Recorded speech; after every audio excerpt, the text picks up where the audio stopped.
శ్రీమాత్రే నమః, శ్రీ గురుభ్యో నమః. తదుపరి మకర రాశి. 2025 సంవత్సరం జూన్ నెలలో మకర రాశి వారికి సంబంధించి ఎలా ఉంది అనే విషయాన్ని తెలుసుకుంటే, మకర రాశి వారికి సంబంధించి ఈ యొక్క ఏలినాటి శని ప్రభావం తొలగి ముందుకు వెళ్ళిన తర్వాతకి వీరికి కొన్ని యోగాలు వచ్చేటువంటి అవకాశం ఉంది. ముఖ్యంగా శశమహారాజయోగం, అంటే జాతకరీత్యా మీకు కానీ శని స్వక్షేత్రంలో ఉంటే, అంటే కుంభంలో ఉన్న మీనంలో ఉన్న అది శశమహాయోగం అంటారు.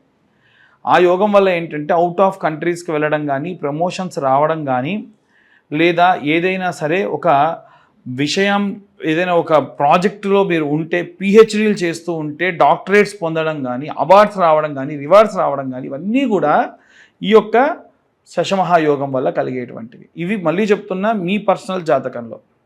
అలాగే ఒకవేళ మీ జాతకరీత్యా శని, గురువు, బృహస్పతి అలాగే చంద్రుడు కలిసి ఉన్నాడు అనుకోండి, దాన్ని గజకేసరి యోగం అంటారు.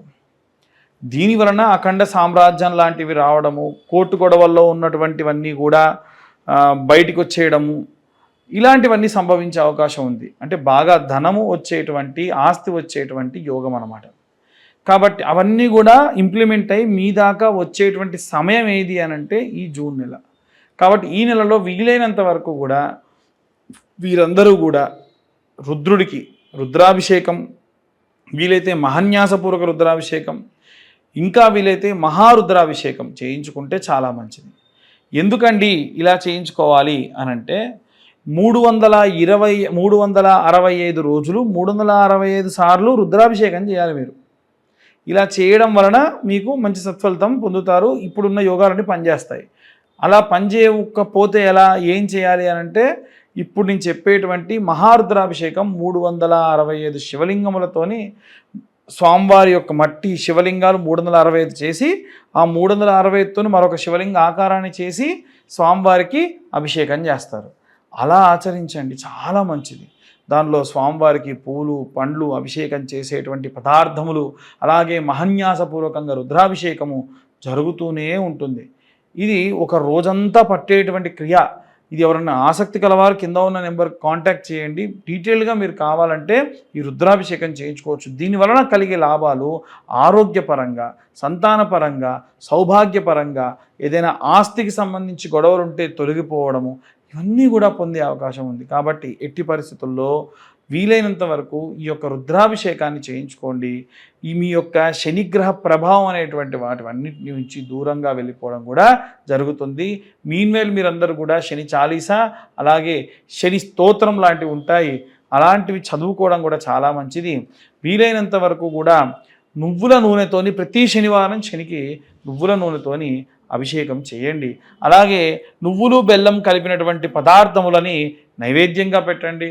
ఇలా చేయడం వలన ఆరోగ్య సమస్యలన్నీ కూడా తొలగిపోయి మంచి దృఢత్వంతో కూడినటువంటి ఆరోగ్యంతో కూడా ఉంటారు. ఇక ప్రత్యేకంగా ఈ రాశి వాళ్ళు దీపారాధన చేయాలంటే నల్ల ఒత్తితోనే చేయాలి. ఒక కాటన్ క్లాత్ తీసుకోండి, దాన్ని బాగా పేని ఒక ఒత్తిలా అవుతుంది. అంటే రెండు పక్కల పట్టుకొని తిప్పుతూ ఒక్కటేసారి మధ్యలో కంటే అదంతా ఒత్తిలా వచ్చేస్తుంది. అలా వచ్చినటువంటి ఒత్తిలో కాస్తంత నువ్వులు వేసి మట్టి చిప్పలో శనివారం నాడు శనిదేవుడి దగ్గరే వెళ్ళి ఆ నువ్వుల నూనె, స్వచ్ఛమైన నువ్వుల నూనె, ఇదేం వాళ్ళది కానీ ఏఎస్ బ్రాండ్ వాళ్ళవి కానీ ఒరిజినల్ నువ్వుల నూనె అమ్ముతారు. మిగిలిన వాళ్ళంతా కల్తీ అమ్మ, అవన్నీ నువ్వుల నూనె అనుకోకూడదు. అవి దీపం నూనెలు అంతే. ఏదో ఎడిబుల్ ఆయిల్స్ అన్నీ కూడా కలిపి చేస్తూ ఉంటారు. కాబట్టి ఇలా నేను ఏది ఈ బ్రాండ్ వాళ్ళకి ప్రమోట్ చేయట్లా, వాడడం మనం స్వచ్ఛమైనది వాడాలనేది నా ఉద్దేశం తప్ప వేరే ఏది కాదు. మీరే నువ్వులు పట్టుకొని దాంతో నూనె తీస్తే ఇంకా మంచిది. దాంట్లో కావాలంటే కొబ్బరి నూనె వేసిన నువ్వులలో మీరు మిక్సీ పట్టి పిండితే కూడా మంచి స్వచ్ఛమైనటువంటి నువ్వుల నూనె వస్తుంది. అలా కూడా చేయొచ్చు, తప్పేం లేదు. అలా చేసినటువంటి నువ్వుల నూనెతో దీపారాధన చేయడము, శనికి నూనెతో అభిషేకం చేయడము చాలా మంచి సత్ఫలితాలు ఈ రాశి వారు, అన్ని వర్గాల వారు కూడా పొందుతారు. ఇక అన్ని వర్గాల వారికి ఎలాంటి రెమెడీస్ చేయాలనే విషయాన్ని ఇప్పుడు మనం తెలుసుకుందాం. మనం ఇప్పటి వరకు కూడా విద్యార్థులకి, అలాగే గృహిణులకి, అలాగే ఈ ఉద్యోగస్తులకి, వ్యాపారస్తులకు సంబంధించి ఎలా ఉండబోతుందనే విషయాన్ని తెలుసుకుందాం. ముఖ్యంగా జూన్ నెల మనకి ఎంతో విశేషమైనటువంటిది. జూన్ నెలలో జూన్ 1వ తారీఖు స్కంద షష్ఠి, అలాగే 3వ తారీఖు వచ్చేసి మనకు ధూమావతి అమ్మవారి యొక్క జయంతి, 6వ తారీఖు నిర్జల ఏకాదశి, దాంతోపాటుగా గాయత్రి మాత యొక్క జయంతి కూడా. కాబట్టి విశేషమైనటువంటి ఈ నెలలో మనము ఏ ఏ దేవతారాధన ఏ విధంగా చేసుకోవాలనే విషయాన్ని ఇప్పుడు చూసుకున్నట్టయితే, ఇంట్లో ఉండేటువంటి గృహిణులు నెలంతా కూడా వీలైతే వారికి మెన్సెస్ ప్రాబ్లం ఉన్న రోజులు తప్ప మిగిలిన రోజులలో ధూమావతి అమ్మవారికి కానీ గాయత్రి మాతకి కానీ, అంటే మీరు గాయత్రి మంత్రం చదవాలని కాదు కానీ అలా అమ్మవారికి సంబంధించి శ్లోకం ఉంటుంది, ఆ గాయత్రి మాత యొక్క శ్లోకాన్ని చదువుకున్న విశేషమైనటువంటి సత్ఫలితాలు పొందుతారు. అలాగే ఈ రాశిలో ఉన్నటువంటి వారనే కాకుండా ద్వాదశ రాశుల వారు కూడా ఇంట్లో ఒకరికి ఇబ్బంది ఉంటే మిగిలిన వారికి కూడా ఇబ్బందే. కనుక మనం చూసుకున్నట్టయితే ఈ ద్వాదశ రాశులలో కూడా అర్ధాష్టమ శని దోష ప్రభావం వలన మిథున రాశి వారు, అష్టమ శని దోషం వలన తులారాశి వారు, అలాగే ఏలిన నాటి శని ప్రభావం వలన ఉన్నటువంటి మకర కుంభ మీన ఇప్పుడు వచ్చేటువంటి రోజులలో మేషరాశి వారికి ఇబ్బంది ఉంది. అంటే ఉన్న 12 రాశులలో 6 రాశుల వారికి కూడా ఈ యొక్క శనిగ్రహం వలన వచ్చేటువంటి కాస్త ఇబ్బందులు ఉన్నాయి. కనుక వచ్చేటువంటి ప్రతి ఒక్క శనికి సంబంధించిన రోజుని కూడా పురస్కరించుకొని విశేషమైనటువంటి పూజా జాగ్రత్తలు చేసుకోవడం మంచిది. ఈ నెల ప్రారంభానికంటే ముందే మనకు అమావాస్య అంటే వైశాఖ అమావాస్య నాడు విశేషంగా శని జయంతి ఉంది. ఆ రోజున తిల తైల అభిషేకములు కూడా ఆచరించడం ఎంతో ఎంతో శ్రేష్టము.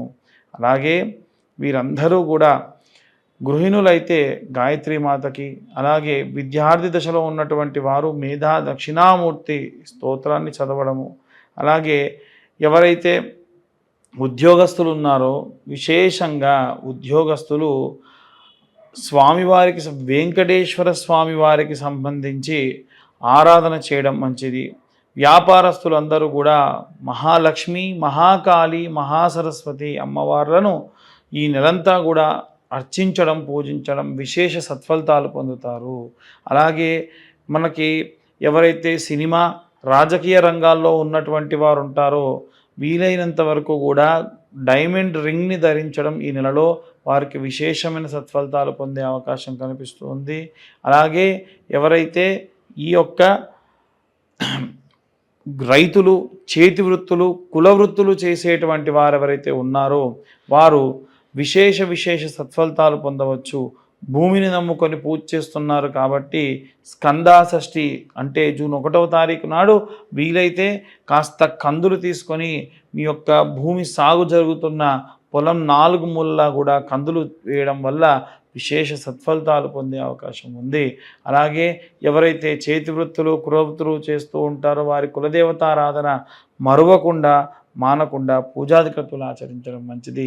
అలాగే ఎవరైతే విదేశాలకు ప్రయాణం అవుతూ ఉన్నారో ఆ విదేశాలకు వెళ్ళేటువంటి వాళ్ళు ప్రసన్న మహాకాళి దేవాలయంలో కుంకుమార్చన గావించి ఆ కుంకుమ వారితో అందుకొని వెళ్ళడం విశేష సత్ఫలితాలు పొందే అవకాశం ఉంది. కోర్టు గొడవలు, చికాకుల్లో ఉన్నటువంటి వారు చండీ హోమాన్ని ఆచరించడం ఎంతో మంచి సత్ఫలితాన్ని పొందుతారు. అలాగే ఎవరైతే ఈ యొక్క వేరే రాష్ట్రానికి లేదా వేరే ప్రాంతానికి వెళ్ళిపోయి అక్కడ స్థిర నివాసం ఏర్పరచుకోవాలి అనుకుంటూ ఉన్నారో వారు కూడా ఆరోగ్యానికి సంబంధించి అశ్రద్ధ చేయకుండా ప్రయాణాలు కావించడం మంచిది. పిల్లలు దగ్గర లేకుండా వృద్ధాప్యంలో ఉన్నటువంటి వారు కూడా వీలైనంత వరకు నిత్యము కాలభైరవాష్టకాన్ని చదవడం మంచి సత్ఫలితాలు పొందేటువంటి అవకాశం ఉంది. ఇవన్నీ కూడా గోచార రీత్యా చెప్పేటువంటి విషయములు మాత్రమే. పూర్తిగా మీ జాతకం విశ్లేషణతో మీకు తెలుసుకోవాలి అనుకుంటే మీ పేరు, date of birth, time, place కింద ఉన్న నెంబర్కి వాట్సాప్ చేయండి. పూర్తిగా జాతకం విశ్లేషణతో మీరు తెలుసుకోవచ్చు. ఇవన్నీ కూడా గోచార రీత్యా చెప్పేటువంటి విషయములు మాత్రమే. మాకు డేట్ ఆఫ్ బర్త్ టైం తెలియదండి అనుకున్న వారు నిర్మోహమాటంగా గోచార రీత్యా మేము చెప్పే రెమెడీస్ పాటిస్తే సరిపోతుంది. ఎవరైనా మీ డేట్ ఆఫ్ బర్త్ టైం తెలియకుండా చెబుదామని ప్రయత్నించినా నమ్మకండి, అది కరెక్ట్ కాదు. అలాగే చాలామంది గత వీడియోలో మేము చెప్పిన విధంగా ఈ యొక్క కరుంగలి మాలలు స్వామివారి యొక్క అభిషేకంలో అలాగే చండీ హోమంలో ఉంచి ఇవ్వడం జరుగుతుంది. ప్రతి సోమవారం రుద్రాభిషేకంలో ఉంచి కరుంగలి మాలలు ఇవ్వడం జరుగుతుంది. ఆసక్తి కలవారు కింద ఉన్న నెంబర్కు కాల్ చేయొచ్చు. 1116 మాత్రమే ఛార్జ్ చేయడం జరుగుతుంది. కొరియర్ ఛార్జెస్ ఎక్స్ట్రా 100 రూపీస్ ఉంటాయి. సర్వే జన సుఖినో భవంతు. స్వస్తి.